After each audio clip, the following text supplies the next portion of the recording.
Bismillahirrahmanirrahim. Digestion and absorption of carbohydrates. What are carbohydrates and how it is digested and absorbed in the body? Then do the metabolism. First of all, we discuss about the carbohydrates classification. Most abundant organic molecule, most dietary requirement are met up by the carbohydrates. It has the part of cell membrane का part होते हैं, ठीक है। और इसके अलावा जो है वो स्टोरेज फॉर्म ऑफ एनर्जी होते हैं।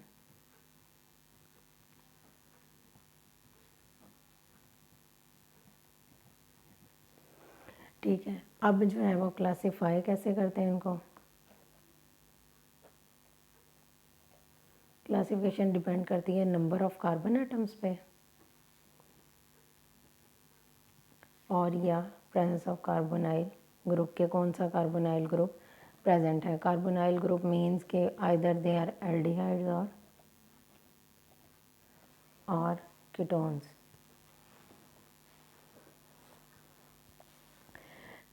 कीटोन एल्डिहाइड ग्रुप कौन सा होता है, हाइड्रोजन। और कीटोन ग्रुप कौन सा होता है, CH3 भी हो सकता है, मिथाइल ग्रुप। सही है, तो नंबर ऑफ कार्बन में जो है ये हो सकते हैं मोनोसेकेराइड्स, डाईसेकेराइड्स या ओलिगोसेकेराइड्स कह लें, या जो है वो पॉलीसेकेराइड्स हो सकते हैं, ठीक है। और depending upon the aldehyde and ketone group और the carbonyl group they are classified as aldoses ketoses, ठीक है। तो इनके दरमियान जो है when they are branch they have the glycosidic bond it's like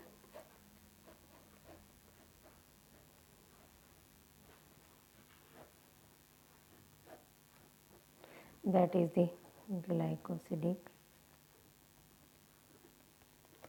bond। ये जो है वो ग्लाइकोसिडिक बॉन्ड जो है ये स्ट्रेट चेन है, ठीक है। इसमें ये अल्फ़ा 1,4 लिंकेजेस होते हैं, ठीक है। If it is branch chain then it is alpha 1,6 linkages, ठीक है। अगर ब्रांच होगा, ये स्ट्रेट चेन ग्लाइकोसिडिक बॉन्ड है, तो ये जो है वो इसमें जो है वो एग्जांपल इसके आइसोमर्स क्या होता है, आइसोमर्स होते हैं that have the same formula molecular formula but different structure formula, जैसे कि ग्लिसरल्डिहाइड है,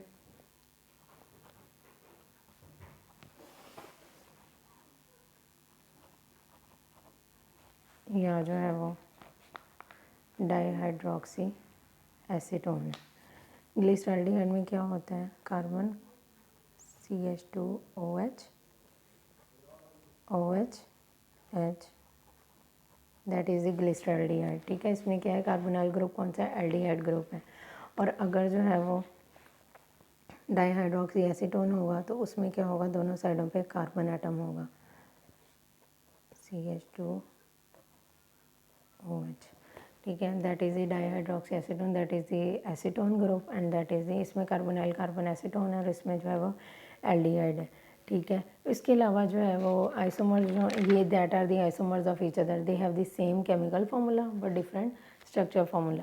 एंजाइम्स जो हैं वो क्या करते हैं कि वो इस ग्लाइकोसिडिक बॉन्ड को जो है वो ब्रेक कर देते हैं, इस ग्लाइकोसिडिक बॉन्ड को ब्रेक कर देते हैं एंजाइम्स, उस हाइड्रोलाइज करते हैं। और जो है if the carbohydrates are poly और डाई और ओलिगो, तो वो क्या करेंगे, उसको जो है वो पॉली होंगे तो उसको जो है वो ट्राई में कन्वर्ट करेंगे। पहले कम्प्लेक्स कार्बोहाइड्रेट्स होते हैं पॉली, और अगर डाई होंगे तो उसको मोनो में कन्वर्ट करेंगे।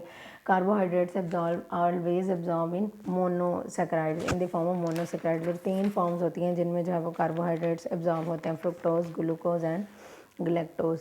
3 forms that absorb in carbohydrates as carbohydrate, that is fructose, glucose और galactose। ये जो हैं कार्बोहाइड्रेट्स के मोनोसेक्राइड्स हैं that are absorbed in the small intestine. अब डाइजेशन स्टार्ट करती है, कैसे होती है, digestion start from the mouth with the help of alpha amylase, salivary alpha amylase. Alpha amylase के थ्रू जो है वो एब्जॉर्प्शन स्टार्ट होती है। For example if the body contain starch, if we take starch, isomaltose, maltose या maltotriose या lactose in diet और sucrose, ठीक है। तो ये जो है वो उसके अंदर जब मास्टिकेशन स्टार्ट होती है तो ये स्लेवरी अमाइलेज जो प्रोड्यूस होता है that hydrolyses the carbohydrates. If it is complex then it convert into di tri और इसके अलावा जो है स्लेवरियोमाइलेज जो है ना वो डाइटरी स्टार्च और ग्लाइकोजन पे जो है ब्रीफली एक्ट करता है, हाइड्रोलाइज करता है अल्फ़ा 1,4 लिंकेजेस को और बीटा 1,4 लिंकेजेस को। लेकिन जो है वो बीटा 1,4 एंडोग्लाइकोसाइडेजेस ह्यूमंस नहीं प्रोड्यूस करते, इसलिए जो है वो उनको स्लेवरियोमाइलेज जो हाइड्रोलाइज नहीं करेगा। ठीक है। और जो है वो कार्बोहाइड्रेट प्लांट्स ओरिजिन जो है जिसमें बीटा 1,4 ग्लाइकोसिडिक बॉन्ड होता है, उसमें भी ग्लाइकोसिडिक रेजिड्यूज होते हैं, वो ब्रेक कर लेते हैं ब्रांच अमाइलोपेक्टिन और ग्लाइकोजन। उनमें क्या होता है अल्फ़ा 1,6 लिंकेज होता है। Alpha 1,6 is branch linkage, branch bond. ठीक है। अल्फ़ा माइलेज जो है वो हाइड्रोलाइज नहीं होता और मिक्सचर ऑफ, इससे क्या होता है कि ये मिक्सचर ऑफ शॉर्ट और डाइट्राई जो है वो कार्बोहाइड्रेट्स जो है प्रोड्यूस करता है। ब्रांच से जो है थोड़ा सा वो हाइड्रोलाइज होता है और अनब्रांच ओलिगोसैकराइड्स जैसे कि डेक्स्ट्रिन वगैरह जो है वो बना देता है। डाइसैकराइड्स जो हैं वो भी प्रेजेंट होते हैं, वो भी जो है वो माइलेज को रेजिस्ट करते हैं। कार्बोहाइड्रेशन जो है वो फिर यहाँ पे स्टार्ट होती है माउथ में आफ्टर व्हेन मास्टिकेशन स्टार्ट्स। तो ये क्या होता है कि स्टार्च, डेक्स्ट्रिन, आइसोमाल्टोज ये जो है वो कन्वर्ट हो जाते हैं। स्टार्च जो है वो स्टार्च डेक्स्ट्रिन में कन्वर्ट हो जाएगा। लैक्टोज जो है वो भी जो है वो लैक्टोज में लैक्टोज ही रहेगा, वो डाइसैकराइड है। उसके अलावा स्लेवरियोमाइलेज के बाद जो है वो डाइजेशन होती है। डाइजेशन जो है वो फूड स्टमक में चली जाती है। स्टमक में जब जाती है तो स्टमक में टेम्परेरीली जो है वो डाइजेशन स्टॉप हो जाती है। क्यों स्टॉप होती है? Due to the acidity. Stomach में एसिडिटी होती है जिसकी वजह से जो है वो डाइजेशन नहीं हो पाती, टेम्परेरीली जो है वो इनएक्टिवेट हो जाता है स्लेवरियोमाइलेज। उसके बाद जो है फूड जाके पेंक्रियाज में क्या होता है, पेंक्रियाटिक अल्फा माइलेज होता है। पेंक्रियाटिक अल्फा माइलेज है। ठीक है। वो क्या करता है जब पेंक्रियाटिक अल्फा माइलेज न्यूट्रलाइज कर देता है with the help of bicarbonate, जो है वो पेंक्रियाटिक अल्फा माइलेज बन जाता है और वो प्रोसेस स्टार्च डाइजेशन जो है उसको कंटिन्यू रखते हैं। उसके बाद फर्दर जो डाइजेशन होती है वो इंटेस्टाइन में जाके होती है। इंटेस्टाइन में जो है वो डाइजेशन होती है, मेन जो डाइजेशन है वो इंटेस्टाइन में होती है। उसके बाद जो है वो इंटेस्टाइन में जो है वो मेजर जो डाइजेशन होती है वो इंटेस्टाइन में होती है, फाइनल डाइजेशन प्रोसेस जो होता है। अब इसमें क्या होगा, इसमें एंजाइम्स होंगे। कौन कौन से एंजाइम्स होंगे? आइसोमाल्टेज होगा, माल्टेज होगा, आइसोमाल्टेज और माल्टेज होगा, लैक्टेज होगा, लैक्टेज होगा और इसके अलावा सक्रेज होगा। ठीक है। ट्रीहेलेज होगा। ये सारे क्या करते हैं, ये डाइजेस्ट करते हैं अकॉर्डिंग टू दी कंपाउंड। ठीक है। Mucosal cell membrane bound enzymes होते हैं ये सारे जो इंटेस्टाइन में प्रेजेंट होते हैं। ठीक है। अपर ज्यूजिनम जो है ना वो बल्क ऑफ जो मोनोसैकराइड प्रोडक्ट्स है उसको डाइजेस्ट करेगी। ठीक है। उसके बाद जो है ये कन्वर्ट करेगा, जो आइसोमाल्टेज होगा वो क्या करेगा, माल्टोज को माल्टोट्राइओज को कन्वर्ट कर देगा ग्लूकोज में। ठीक है। आइसोमाल्टेज क्या करेगा, ग्लूकोज में कन्वर्ट करेगा। उसके अलावा जो माल्टेज है वो क्या करेगा, वो माल्टोज को कन्वर्ट करेगा। सुक्रोज जो है वो डाइसैकराइड है तो सुक्रोज जो है वो किस में कन्वर्ट हो जाएगा, सुक्रोज इंटू ग्लूकोज और फ्रक्टोज। इसमें कौन सा बॉन्ड होता है, इसमें अल्फ़ा 1,2 बॉन्ड होता है विद द हेल्प ऑफ सक्रेज। सक्रेज के थ्रू जो है वो इसको कन्वर्ट कर देगा। उसके अलावा जो है वो लैक्टोज है, lactose is present in milk, तो लैक्टोज इज़ आल्सो डाइसैकराइड। इसमें कौन सा बॉन्ड होता है, इसमें बीटा 1,4 बॉन्ड होता है। ये जो है वो लैक्टेज के थ्रू जो है वो कन्वर्ट हो जाएगा into the glucose and galactose, glucose और ग्लैक्टोज में कन्वर्ट हो जाएगा। उसके बाद जो है ये ब्रश बॉर्डर्स होते हैं, इनमें जो है वो ट्रांसपोर्ट सिस्टम्स होते हैं जहाँ से जो है वो एब्जॉर्प्शन स्टार्ट होगी।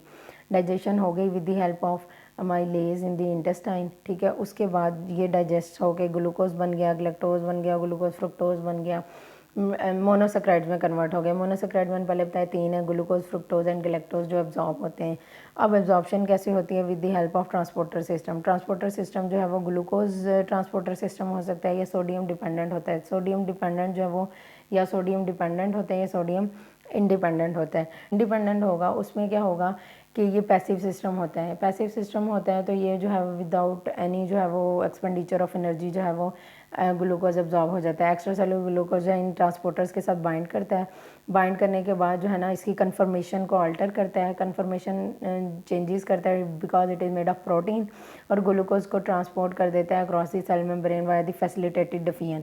फैसिलिटेटेड डिफियन ये जो है एट अ टाइम 1 मॉलिक्यूल जो है वो ट्रांसफ़र करता है। उसके बाद सोडियम डिपेंडेंट जो होता है ना, ATP सोडियम डिपेंडेंट, उसमें क्या होता है कि सोडियम की एक्सचेंज, सोडियम पोटाशियम एक्सचेंज होती है और जो है उसके अलावा ATP यूज़ होती है, that is sodium dependent, sodium ATP dependent,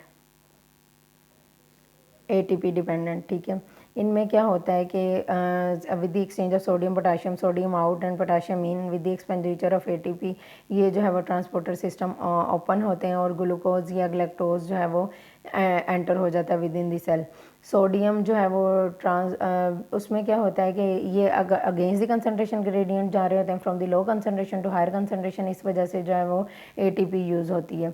ये सेकेंडरी एक्टिव ट्रांसपोर्ट प्रोसेस है, इसमें जो है वो कंकरेंट अपटेक चाहिए होता है सोडियम का, सोडियम और पोटाशियम का, ठीक है।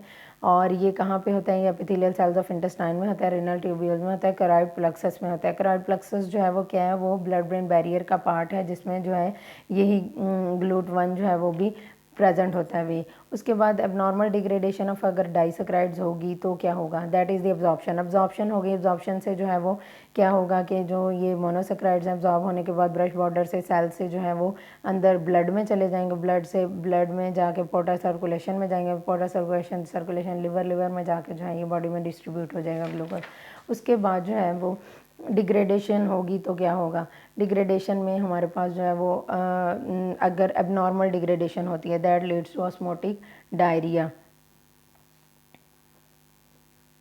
ऑस्मोटिक डायरिया जो है एक टर्म है, ठीक है। ऑस्मोटिक डायरिया में क्या होता है कि मोनोसेक्राइड जो एब्जॉर्ब होते हैं, लेकिन any deficiency in the specific disaccharide activity intestinal mucosa, उससे क्या होगा कि जो कार्बोहाइड्रेट्स हैं लार्ज इंटेस्टाइन में वो पास हो जाएंगे क्योंकि उनकी डाइजेशन सही तरह नहीं हो सकेगी। अगर डाइजेशन सही नहीं होएगी डाइसेक्राइड की, वो मोनोसेक्राइड में कन्वर्ट नहीं होंगे, वो अनडाइजेस्टेड पास हो जाएंगे लार्ज इंटेस्टाइन में। उससे क्या होगा कि ऑस्मोटिकली, ये क्या होते हैं, ऑस्मोटिकली एक्टिव मटेरियल होते हैं। उससे क्या होगा कि वाटर जो है म्यूकोजा से लार्ज इंटेस्टाइन में ड्रॉन कर जाएगा, म्यूकोजा टू लार्ज इंटेस्टाइन। क्योंकि लार्ज इंटेस्टाइन में क्यों मूव करेगा, क्योंकि यहाँ पे डाइसेक्राइड्स प्रेजेंट हैं, डाइसेक्राइड्स जो हैं वो ऑस्मोटिकली एक्टिव होते हैं। तो क्या होगा, बैक्टीरियल फर्मेंटेशन होगी।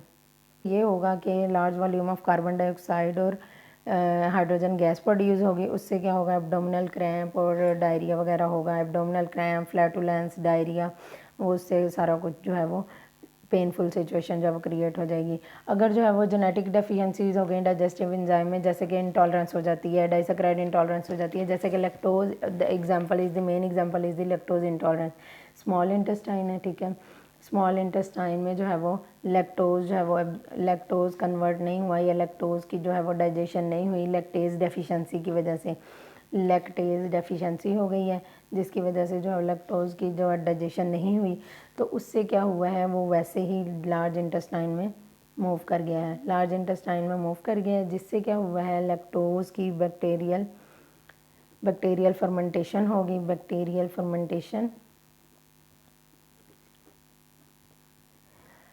उससे क्या हुआ है, that leads to the metabolites, 2 carbon metabolites disaccharides that are also osmotically active, ठीक है। उसके अलावा 3 disaccharides, carbon dioxide and hydrogen gas produce होगी, ठीक है। That leads to bloating, diarrhoea और एब्डोमिनल क्रैम्प, फ्लैटुलेंस।